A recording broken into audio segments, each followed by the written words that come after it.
So the X-T5 has been on the market for a while. The X-S20 has recently been announced. And you might find yourself wondering, should I actually be buying the X-T4 in 2023 rather than going for the latest and greatest from Fujifilm? I've had the X-T4 for the last 18 months or so. I've used it extensively for both photography and video. So here are a few of my thoughts on whether or not you should be buying it in 2023.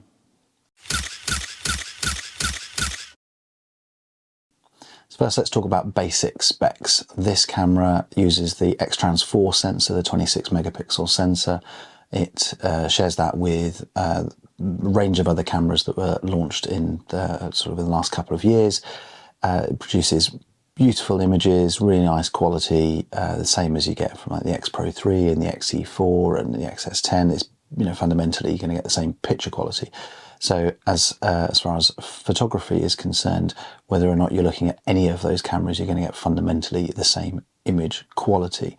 What you will find with the X-T4 is it's going to be a little bit faster maybe than some of the other stuff. Maybe the XE4, for example, is a little bit slower in terms of like the shooting rate and the speed of autofocus, etc.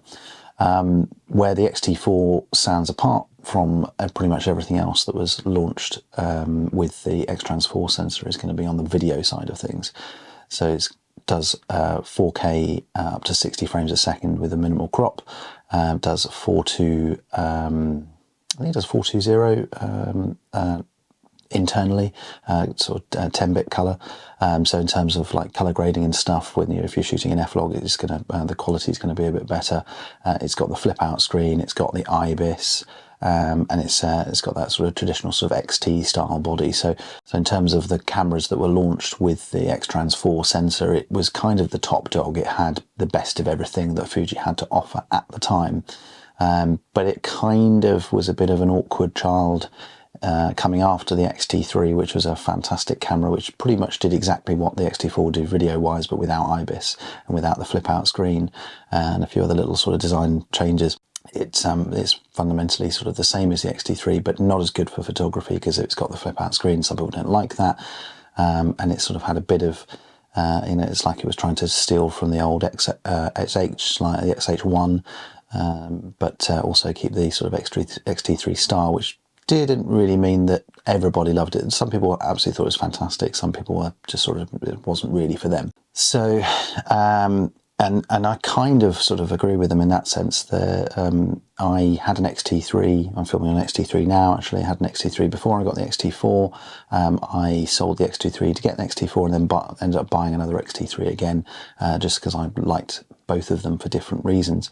And actually my X-T4 is going to be going soon to make way for the X-S20, because for video, the X-S20 fundamentally takes what was good about the X-T4 and then moves it on to the sort of the next level with a few extra features, 6K, open gate, better color depth, etc., etc. So it's got a few extra sort of things up its sleeve. So from a image quality point of view, I think you're going to get beautiful video, great photos. It's going to, it's going to be the best of the X-Trans4 generation of cameras if you exclude the X-S20, which obviously uses the X-Trans4 sensor with the new processors. So from that point of view, the X-T4 is a great all-rounder. My only concern with it is that it's still holding reasonable money on the used market. And actually, if you're looking at it from a video point of view, I would say that the X-S20 for actually a few £100 more is going to be a much, much better purchase. At least on paper, it looks like it's going to be a better purchase. So I would sort of save up a little bit extra and get the X-S20 if video is your thing. And if you're into photography, then maybe save yourself some money and get the X-T3, which does pretty much everything that the X-T4 does, just doesn't have IBIS. And if IBIS isn't really something that you're that bothered about, then the X-T3 is going to be perfectly good enough for you.